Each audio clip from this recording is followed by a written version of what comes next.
வணக்கம் நண்பா. இந்த உலகத்தில் வாழும் ஒவ்வொருவருக்கும் இலக்கு என்பது இன்றியமையாத ஒன்றாகும். உங்களுடைய இலக்கு என்பது எதுவாக வேண்டுமானாலும் இருக்கலாம்.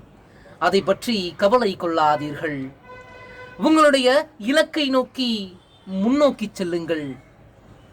ஆம், உங்களால் ஓட முடிந்தால் ஓடுங்கள். உங்களால் ஓட முடியவில்லையா, நடந்தாவது உங்களுடைய இலக்கை சென்று அடையுங்கள். என்னால் நடக்கக்கூட முடியாது என்று நினைப்பவர்கள் தவழ்ந்தாவது சென்று உங்களுடைய இலக்கை அடையுங்கள். ஆம், இலக்கை அடைந்தவருடைய இன்பம் இமயத்தையும் விட பெரிதானது. நன்றி.